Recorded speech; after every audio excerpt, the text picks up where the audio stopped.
Sveiki, tai atsikraustėme iš Londono Lietuvą ir pirmios investicijos, kurias darėme, ieškom žemės. Žemės, kur gyventi, kur ką statyti.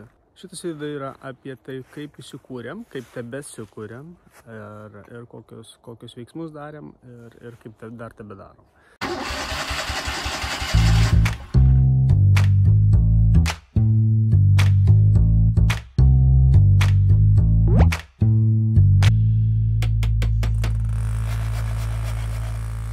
Šitas namelis jau buvo, jis čia yra traileris, tas ilgasis apie 11 metrų, apšildytas su stogeliu. Ta antrą mes nusipirkom, padarėm taip pat stogą, pradėjom daryti ir vakar kaip tik įdėjau kaminą. Dabar yra spalio 19 ir pirma šalna. Pirmas minusas, tai yra daugiau darbo namelis, o čia bus gyvenamasis namelis. Dar darysiu terasą perėjimą iš vieno į kitą, kad galėtume vaikščioti per lietų po stogeliu ir galbūt net vasarą įstikrinsiu, kad turėtumėm tokį kaip žiemos sodą. Taip atrodo mūsų vieta, kur mes dabar šiuo metu gyvenam.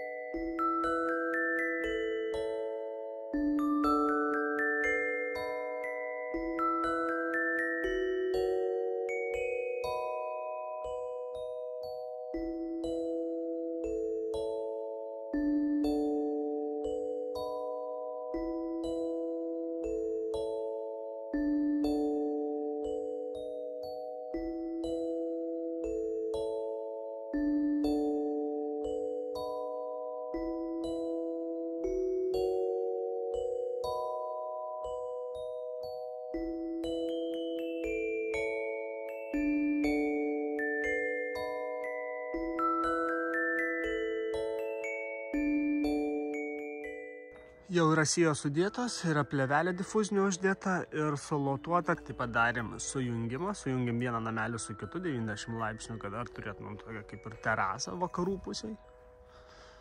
Tada iš šitos terasos atsiveria pas mus vaizdai į pievas, į laukus, į jūrą tolumoje.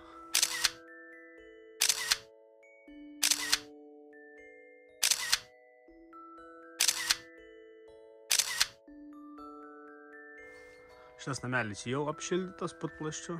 Sienos, jeigu neklystų, po 10, kai kurios po 10, kai kurios po 5 cm. Įkasta į pamatą, į gylį. Tada uždėtas stogas. Ant stogo yra akmens vata. Čia dar reikės uždengti šitą skylę, šitą įėjimą, nes buvau atardęs, kadangi sujungti sijas seno namelio ir naujo. Parėmiau ant polių, kaip ir terasą laikančiųjų. Čia akmens arba stiklo vata ant stogo taip pat šildysis. Sienos vėl putplasčiu, armuosis. Kadangi prasidėjo minusas, tai kažin ar reikės perkelti į kitą pavasarį, kai vėl atšils. Nes visi putplasčio darbai, klijavimos ir armavimo yra iki +5. Tai jau dabar jau, kadangi šalnas, jau buvo minusas naktį, jau nėra gerai. Bet stogą planuojam dar užsidėti, reikia tik užsisakyti ir porą savaičių, kol jį pagamina. Čia laikiną padariau kol kas. Laikiną tokį kaip stogelį, kad jeigu lytų, kad vanduo dumbėgtų ir nebėgtų man į kaminą į vidų. Uždėjau ant viršaus, kad neprilytų. Stogelis ant kamino ir toks kaip ir smalinis šiferis, kuris nubėga vanduo žemyn. Kaminas rūksta, namai šyla. Darbų yra daug, kurie mes tvarkomės. Viduje kiekvienas namelis turi apie po 36 kvadratus, tai mes turim 70 viršaus kvadratų per 2 namelius. Kai pasidarys terasą, dar įsistiklins, dar plius minus prisidės, tai galima netgi iki 100 kvadratų pasidaryti. Kur nameliams nereikia leidimų, jie yra laikini pastatai. Jų kainos yra įvairios, šitą namelį, kai pirko, mokėjom 7800 eurų Klaipėdai, trailerių parkai. Kainų yra įvairių, yra nuo 7, galbūt net ir nuo 6, nesu tikras, iki 20 000. Bet tada jų aukštesnės lubos, jie tenais labai gražus, nuplauti, sutvarkyti nauja. Mums to kaip ir nereikėjo, kadangi mes vis tiek iššildysim, ant jo dėsis sienos ir dažysis, tai visas, kas išoriškai yra, viskas dengsis. Tai mes ir ėmėm namelį, kuris nėra pats gražiausias. Mums kokie prioritetai buvo, tai duris, kad būtų dvigubos duris. Turi nemažų didelių agregatų ir per viengubas duris neįeisi. Kaip pavyzdžiui, šitame namelio, kur mes gyvename, mes dvigubų durų neturim. Yra šios durys. Pakankamai siauras yra dar terasos duris, kurios čiučiuką platesnės, bet irgi viengumos.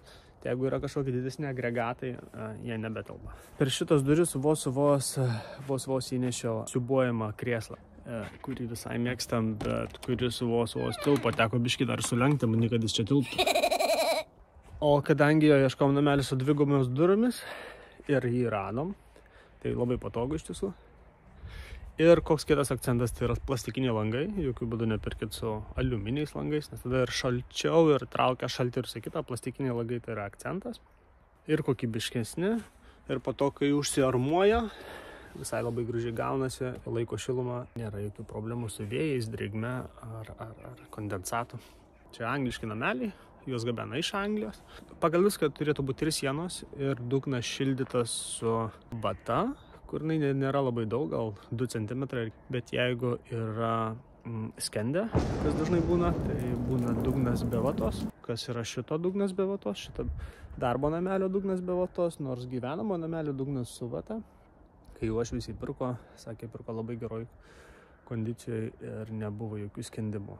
Šitame namelį buvo drėgmės, nors kai išnuomavo šitą namelį, tai irgi žmonės tiesiog nelabai rūpinosi, daug drėgmės radom viduje, išardėm visas sienas, pertvarkėm viską. Šitame namelėje kol kas išgriovėm visas vidinės patalpas, nes mums reikėjo kaip ir siuvimui vienos didelės patalpos. Buvo salionas, miegamasis, vonia ir virtuvė, kas patapo dabar viena patalpa ir turim dar 2 kambariukus. Pasilikom, vienas kad sandėliukas, kitas darbo ir tualeto dušą. Nu va, kaminas įdėtas į vidų. Kūrenasi. Planuojam įsigyti kitą kaminą, kaip ir gražesnį, bet pradžiai pats tas, kad apšildytus, visas yra metalinis. Šilumas sklinda iš šonų, užklijavau plyteles. Kaminas šyla, kad atsimuštų šiluma nuo akmens ir sklistų po kambarį. Čia dar kelios klijuosios. Specialia medžiaga, kuri yra kaip cementas, maišomas su vandeniu. Su vandeniu ir po to sukietėja. Tai dažniausiai naudoja ant žemės, o sienas silikonuoja tada atsparia karščio silikonų įvairaus atspalvio. Aš kaip tik kitame namelį esu silikonavęs ir žaidėjau tada karščio atsparę plokštę. Nebeturėjau, radau seną tokią įskilusią. Reikėtų pakeisti naują arba suklijuoti ir perdažyti. Žiūrėsim, po to spręsim vietoje. Jau yra agregatai, jau yra kur kaip siūti. Langai į vakarus, langai į pietus. Ir tada 2 kambariai, kur bus darbo kambarys, tualetas dušas ir sandėliavimo kambarys. Dėl to ir židinį taikėm į vidurį, kad šiltų ir šitie atskiri kambariai, kurie yra atviri, ir šiltų visą bendrą erdvę. Tai va šiandien vakar įdėjau ir užkūriau pečių, o šiandien ryte jau buvo šalnos. Tai labai laiku ir labai vietai. Taip pat nusipirkam tokius namelius ir šildant juos, tai prieš šildymą, gal ir nebūtina, bet aš dabar dengsiu, kadangi nespėsiu prie žiemą užšildyti, visas angas turiu šitą užkimšti, uždėsiu tada stiklo arba akmens vata taip pat, nes čia išeina visas šiluma per būtent ventiliacijos angas. Čia buvo irgi ventiliacijos anga. Viską užkimšio akmens arba stiklo vata, visas šias angas, kad nevaikščiotų oras, neišeitų šiluma ir neteitų drėgmė. Tai va, tokie pagrindiniai pasiruošimo prieš žiemą darbai. Ir dar, kai užsakysim stogą, kad susidėt stogą, kad nelytų, nedrėktų, kad difuzinė plėvelė galų gale jinai drėgmę atlaiko, bet saulės spinduliai yra kenksmingi, tai gali būti iki 4 mėnesių atvira, po to jau patartina ją uždėti. Šitas stogas irgi keisis, čia yra senas tas malinis. Dėsim irgi vientisą skardinį stogą.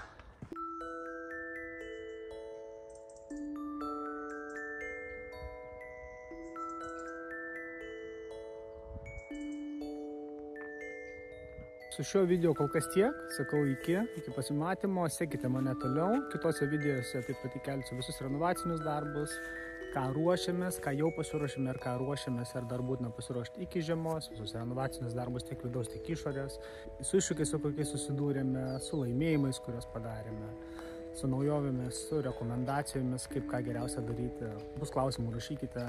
Iki.